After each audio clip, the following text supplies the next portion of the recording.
Okay, students, are you able to see the screen? Yes, ma'am.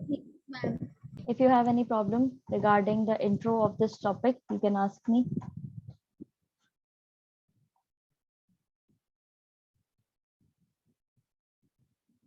किसी को कोई दिक्कत आई है इंट्रो के अंदर जो हमने पढ़ा था तो आप लोग पूछ सकते हैं. No ma'am, no no problem. Ma'am. Okay, तो हम इसके अंदर ये पढ़ेंगे कि अलग अलग कल्ट्स जो है यानी कि अलग अलग संप्रदाय जो है उनका इंटीग्रेशन कैसे हुआ है. शुरुआत में कौन से कल्ट को ज्यादा इंपॉर्टेंस दी जाती थी, बाद में फिर उसके आइडियाज किस तरीके से अलग अलग होने लगे और लोग बाग उस चीज को एक्सेप्ट नहीं कर रहे थे. तो ये सारी चीजें जो है आपको इसके अंदर पढ़ने को मिलेंगी. आप कल्ट्स क्या होते हैं उसको बोलते हैं संप्रदाय. धर्म संप्रदाय जो होते हैं उसके लिए बोला जाता है ये कल्ट्स. और यही चीज आपको ज्यादा सुनने को मिलेगी इसके अंदर. कैसे उसका डिसेमिनेशन हुआ है, किस तरीके से वो स्प्रेड हुए हैं, इंफॉर्मेशन कैसे फैली है उसकी, वो सब चीजें भी आपको यहाँ देखने को मिलेगी. और हिस्टोरियंस ने इस चीज को कैसे समझा है, इस आइडिया को, वो भी आपको पता पड़ेगा.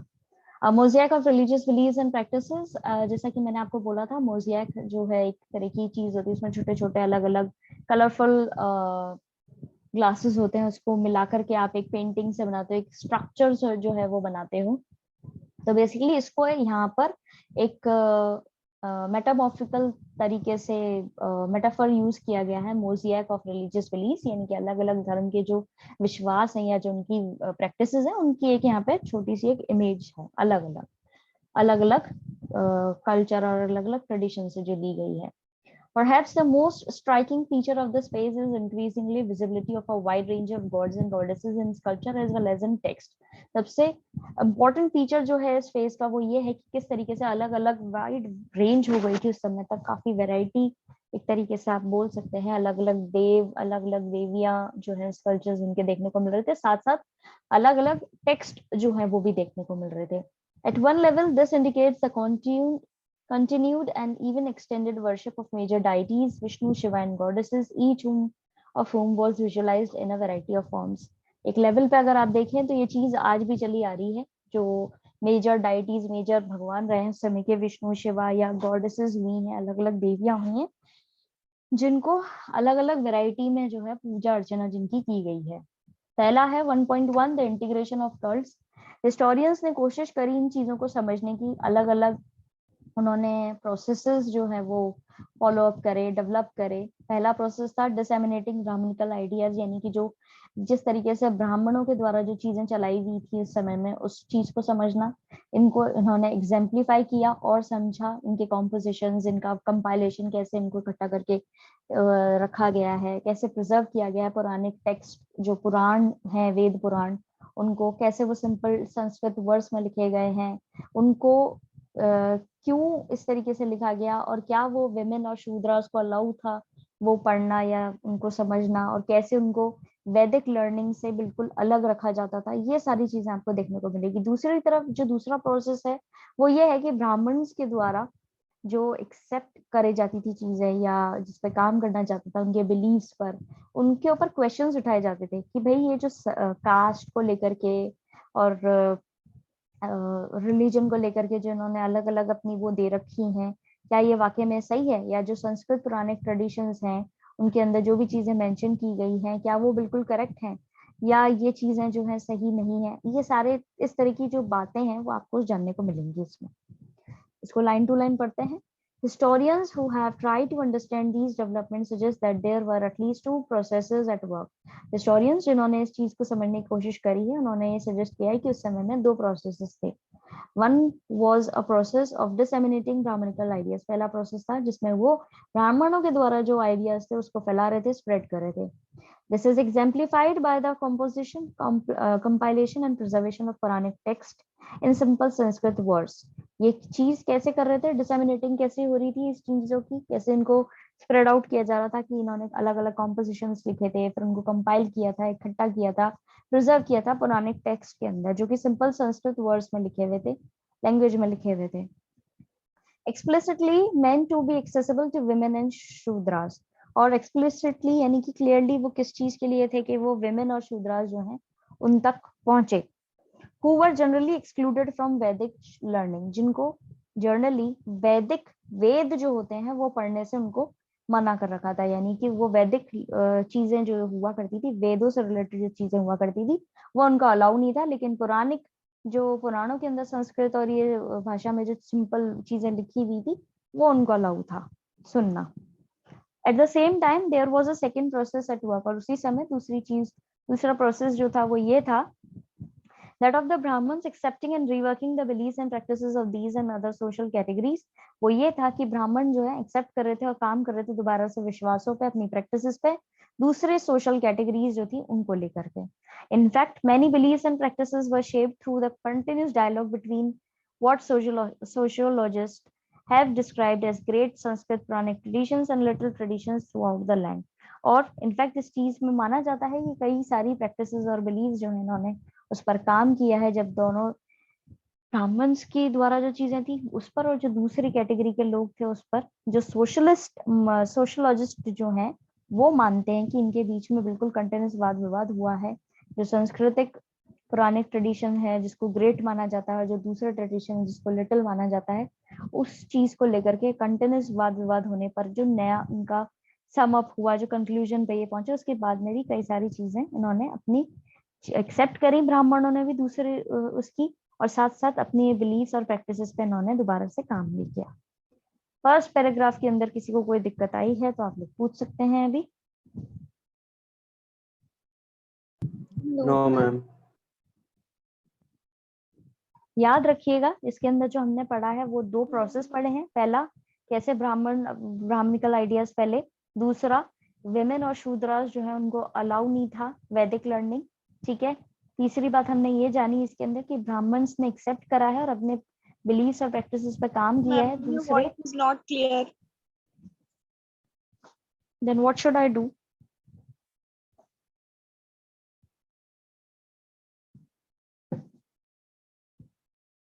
तीसरी चीज हमने ये पढ़ी है कि कैसे इन्होंने अपने आइडियाज और अपने चीजों पर इन्होंने काम किया है, और कैसे इन्होंने पुराने ट्रेडिशंस को ग्रेट बोला है और दूसरे ट्रेडिशंस को थोड़ा लिटिल बोला है। One of the most striking examples of this process is evident at Puri, Orissa, where the principal deity was identified by the 12th century as Jagannath, literally the Lord of the world, a form of Vishnu। अब आपको ये तो पता है कि कई सारे avatars हुए हैं भगवान के, कई सारे इनकारनेशंस हुए हैं अलग अलग। अब वो शिव जी हो या विष्णु जी हो, इन्होंने अलग अलग रूप लिए हैं और इनको अलग अलग जगहों पर उसी रूप में पूजा जाता है। ये सबसे अच्छा एग्जाम्पल यहाँ पे दिया गया है कि अगर आप पूरी उड़ीसा जाएंगे तो वहां पे जो उनके मेन भगवान जिनकी वो बहुत अच्छे तरीके से पूजा करते हैं, वो 12th सेंचुरी के अंदर आइडेंटिफाई किए गए थे और उनको बोला गया किस नाम से? जगन्नाथ, जिनका मतलब होता है पूरी वर्ल्ड के, जग के जो नाथ हैं। ठीक है, the Lord of the world. और उनको क्या माना गया है? एक तरीके से ये विष्णु जी का ही अवतार है, अ फॉर्म ऑफ विष्णु। तो यहाँ पे ये प्रोसेस जो है ये इसका एक अच्छा एग्जाम्पल है कि विष्णु जी का ही जो रूप है यहाँ पे जो दिखाया गया वो बिल्कुल डिफरेंट है। ठीक है। यहाँ पे जो इनकी प्रतिमा होती है वो लकड़ी से बनाई जाती है और इनको अलग रूप में दिखाया जाता है। और यही विष्णु जी जो है इनको नॉर्थ साइड में अगर आप देखेंगे तो वहां पे इनकी प्रतिमा, जो इनकी मूर्ति होगी वो अलग तरीके से बनाई जाएगी, उनको अलग रूप में दिखाया जाएगा। तो है तो भगवान एक ही, लेकिन अलग अलग उनके क्या दिखाए गए हैं, अलग अलग उनके रूप दिखाए गए हैं। ठीक है। तो ये एक एग्जाम्पल है इसी तरह के प्रोसेस का कि जहां पर अलग अलग कल्ट के जो लोग हैं उन्होंने दूसरे कल्ट की चीजों को अपनाया है, उस पर विचार विमर्श किया है, उनकी ट्रेडिशंस को समझा है, अपने तरीके से उन्होंने उसको कस्टमाइज करके आगे बढ़ाया है। यही चीज यहाँ पे बोली गई है। इंटीग्रेशन ऑफ कल्ट से यही मतलब निकलता है कि अलग अलग संप्रदाय के लोग जो हैं किस तरीके से इंटीग्रेट हुए हैं, साथ में आए हैं, उन्होंने एक दूसरे की चीजों को एक्सेप्ट किया है। One of the most striking examples of this process is evident at Puri, Orissa, where the principal deity was identified by the 12th century as Jagannath, literally the Lord of world, a form of Vishnu। अब यहाँ पे 6.2 के अंदर आपको बताया गया है जगन्नाथ जो है वो एक्सट्रीम राइट के अंदर है, उनके पास में उनकी सेंटर में सिस्टर है सुभद्रा, और उसके पास में उनके लेफ्ट साइड में है बलराम जो कि उनके ब्रदर हैं। ठीक है। समझ में आया? किसी को कोई दिक्कत? No, ma'am. अब इसी फिगर को, जो कि ये यहाँ पे 6.2 के अंदर दिया गया है, इसी फिगर को अगर आप चैप्टर 4 के अंदर फिगर 4.2 से 26 से कंपेयर करोगे तो आपको देखने को मिलेगा कि भाई है तो सेम डाइटी, लेकिन अलग अलग तरीके से रिप्रेजेंट किया गया है। एग्जाम्पल के तौर पे लोकल डाइटी, जिसकी इमेज यहाँ पे बताई गई है, वो लकड़ी की बनती है। लोकल स्पेशलिस्ट जो है, लोकल ट्राइबल स्पेशलिस्ट उसको बना रहे हैं, ठीक है। और उन्होंने बोला है कि ये विष्णु का ही एक अवतार है। उसी समय में विष्णु जी जो है वो अलग तरीके से, अलग फॉर्म में दिखेंगे आपको हमारे ही देश के अलग हिस्सों पे। If you compare figure 6.2 with figure 4.26 chapter 4, you will notice that the deity is represented in a very different way. In this instance, a local deity whose image was and continues to be made of wood by local tribal specialists was recognized as a form of Vishnu. At the same time, Vishnu was visualized in a way that was very different from that in other parts of the country. वही चीज मैंने अभी आपको बताई है कि आज भी, पहले भी इनको लकड़ी से बनाया जाता था, आज भी इनको लकड़ी से बनाया जाता है वहां पर साउथ के अंदर। और सेम भगवान का दूसरा अवतार दूसरे हिस्सों में अगर आप देश के देखेंगे तो वहां पे उनका अलग आपको स्वरूप देखने को मिलेगा, अलग तरीके से उनकी पूजा अर्चना होगी, अलग तरीके से उनका जो स्वरूप है वो दिखाया जाएगा। समझ में आया ये पैराग्राफ? क्या बताया जा रहा है इसमें? Simple, Yes, ma'am. बस ये बताया गया कि भगवान के अलग अलग अवतार जो है उनको अलग अलग तरीके से अलग अलग जगहों पर पूजा जाता है। Such instances of integration are evident amongst goddesses cults as well. अब इस तरीके की चीजें जो हैं, ये एग्जाम्पल्स जो हैं इंटीग्रेशन के, ये देवियों के संप्रदाय में भी देखे गए हैं। Worship of the goddesses, often simply in the form of a stone smeared with ochre, was evidently widespread. अब जो जैसे देव जो हैं उनका भी अलग अलग वो दिया गया है, अलग अलग अवतार बताए गए हैं और उनको भी अलग अलग तरीके से पूजा जाता है। वैसे ही देवी जो है उनके भी अलग अलग अवतार हुए हैं, उनको भी अलग अलग तरीके से पूजा जाता है, अलग अलग फॉर्म में दिखाया जाता है। बेसिकली यहाँ पर बताया गया है कि जैसे अपन एग्जाम्पल के तौर पर बोला गया है कि जैसे देवी जो होती है उनकी पूजा अर्चना की जाती है, उनको एक पत्थर की प्रतिमा होती है जिसके ऊपर उन्होंने गेरुआ कलर जो है वो लगा रखा होता है, जिसको बोलते हैं ऑकर, ठीक है। और ये सब जगह पे यही आपको देखने को मिलेगा कि मतलब देवी की प्रतिमा जो होगी उस पर आपको इस तरह की चीजें मिल जाएंगी। यही लोकल डाइटीज जो हैं पुराने फ्रेमवर्क के अंदर देखी जाए तो उनको अलग तरीके से बताया गया है। ये बोला गया है कि ये जो देवी है ये मेन प्रिंसिपल डाइटी जो है उनकी वाइफ है। कई बार उनको ये भी बोला जाता है कि वो बराबर है, जैसे लक्ष्मी, ठीक है, जो वाइफ थी विष्णु जी की। कुछ एग्जाम्पल्स में उनको पार्वती बोला गया है और एग्जाम्पल दिया गया है ऐसे जोड़ करके कि वो वाइफ हैं शिव जी की। तो सब जगह पे अलग अलग चीजों को अलग अलग उनसे जोड़ करके देखा गया है। Such instances of integration are evident amongst goddesses cults as well. Worship of goddesses, often simply in the form of stones smeared with ochre, was evidently widespread. इन देवियों की पूजा करना अलग अलग जगहों पर, वो भी पत्थर की प्रतिमा होती है जिसके ऊपर गेरुआ रंग लगा हुआ होता है, ये तो सब जगह कॉमन है। These local deities were often incorporated within the Puranic framework by providing them with an identity as a wife of the principal male of the deities. Local deities जो है ये तो समझ में आई गई आपको चीज। इनको अक्सर पुराणों के अंदर ये बताया गया है कि मेन जो भगवान है उनसे जोड़ करके इनकी पहचान बताई गई है कि भाई शिव जी की पत्नी कौन? पार्वती जी, वो भी देवी हैं लेकिन उनकी पहचान कैसे है कि वो शिव जी की पत्नी है। उसी तरीके से विष्णु जी की पत्नी कौन? लक्ष्मी जी। इस तरीके से जोड़ करके दिया गया है। कुछ को इक्वल इम्पोर्टेंस भी दी गई है, ठीक है, विष्णु जी हो लक्ष्मी जी हो, इस तरीके से उनको इक्वल इक्वेटेड यानी कि जोड़ करके देखा गया है। तो मेन प्रिंसिपल डाइटी दिखाया किसको गया है? मेल को पुराण के अंदर, यानी कि मेल जो है वो इम्पोर्टेंट है और उनसे जुड़ी हुई ये जो है ये उनकी वाइफ है, ये इनकी पहचान है। समझ में आया ये वाला पैराग्राफ? किसी को कोई दिक्कत? No, ma'am. No, ma'am, no problem. Then we have 1.2 differences and conflict. अब क्या differences और क्या conflict, क्या tension आई इनके बीच में? Often associated with the goddesses were forms of worship that were classified as tantric. कई बार जो ये देवियों की पूजा जो भी होती है इनको जोड़ा जाता है, मतलब इनको इनकी जो भी पूजा अर्चना करने का चीजें जो होती हैं उसको कैसे बोला जाता है? तांत्रिक। Tantric practices were widespread in several parts of the subcontinent. They were open to women and men, and practitioners often ignored differences of caste class within the ritual context. अब ये जो तांत्रिक practices होती हैं ये कई सारे हिस्सों में होती हैं हमारे देश के साथ सब कॉन्टिनेंट के हिस्सों में, और ये सबके लिए ओपन है। वेमेन हो, मेन हो, किसी भी कास्ट के लोग हों, किसी भी रिचुअल को वो फॉलो करते हो, ये सारी चीजें जो हैं वहां पर डिफरेंसेस जो हैं इग्नोर किए गए हैं, सब कर सकते हैं। Many of these ideas influenced Shaivism as well as Buddhism. अब कई सारे आइडियाज जो हैं उन्होंने इन्फ्लुएंस किया है शैविज्म को भी और बुद्धिज्म को भी, स्पेशली ईस्टर्न, नॉर्दर्न और सर्दर्न पार्ट्स में सब कॉन्टिनेंट के।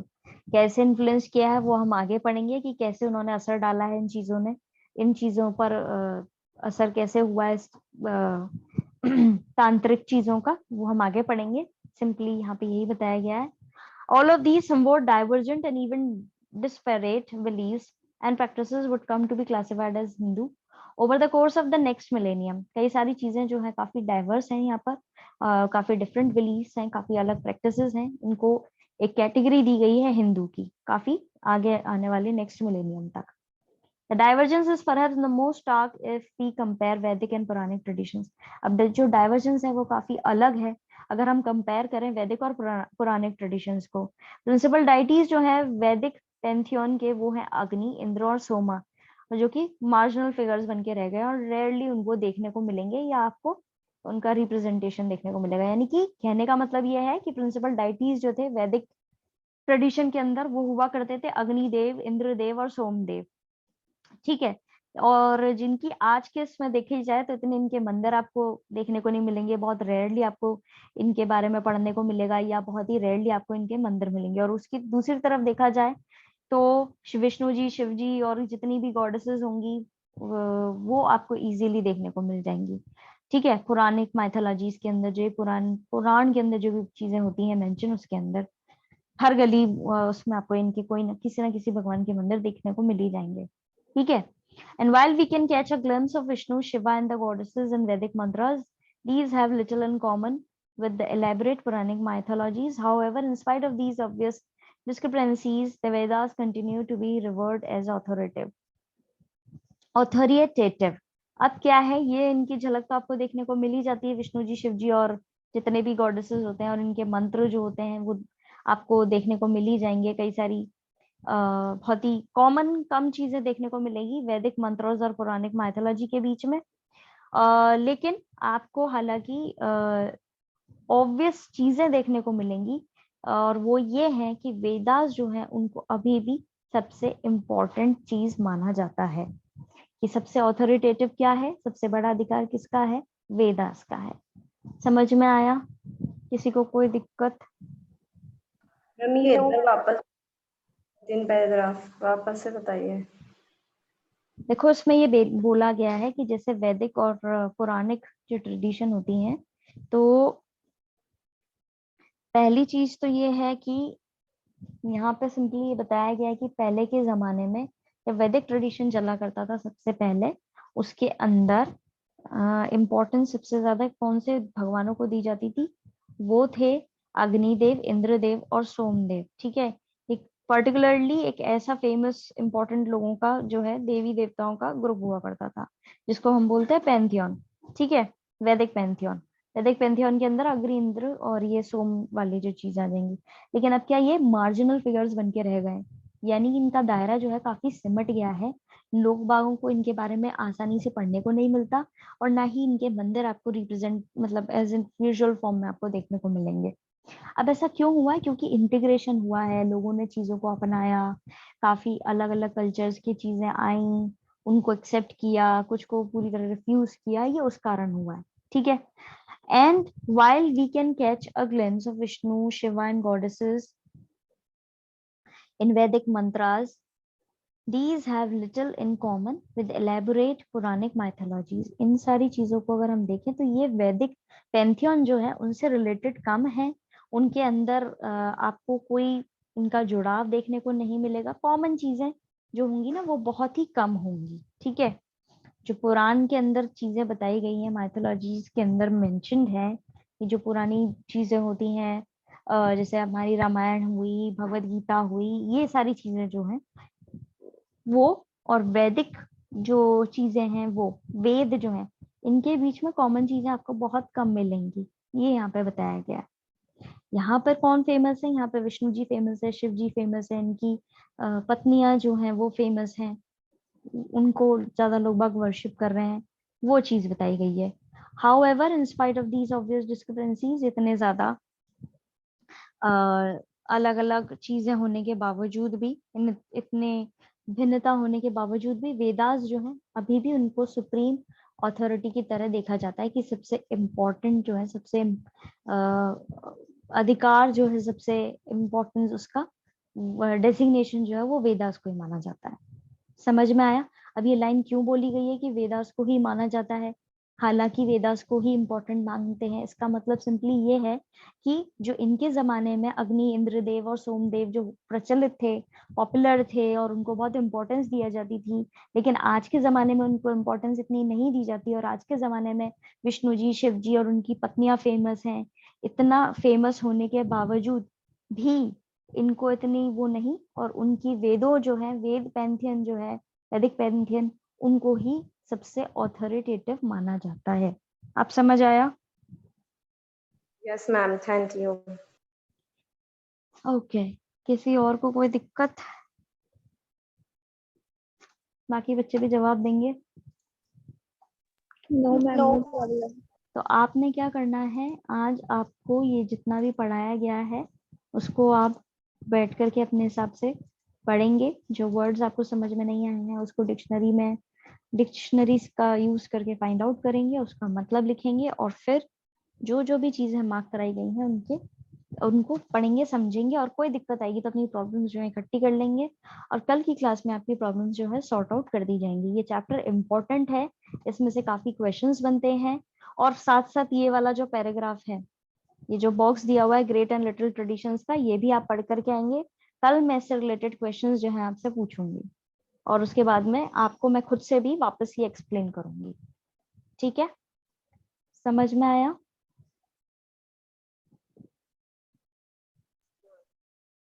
ये सारी जो Yes, चीजें ma'am. हैं ये आपको ध्यान से पढ़नी पड़ेंगी, क्योंकि इनमें से छोटे छोटे क्वेश्चंस जो हैं वो इजीली उठ जाते हैं। कौन सा कल्चर कैसा था, और जो वैदिक पैंथियन था उसके अंदर कौन से डाइटीज जो है उनको इंक्लूड किया गया है, और आज उनकी प्रेजेंट क्या कंडीशन है, मतलब एज इन क्या उनको लोग बाग इतनी इजीली समझ पाते हैं, जानते हैं, इस तरह के क्वेश्चंस उठ सकते हैं। But at the end of the day सबसे ज्यादा ऑथोरिटेटिव आधिकारिक किसको बोला गया है? वेदों को बोला गया है। तो ये जो छोटी छोटी लाइनें हैं ये आपने मार्क करनी है और इनको याद करना है। So that's it for today, students. Have a nice day ahead. God bless you all.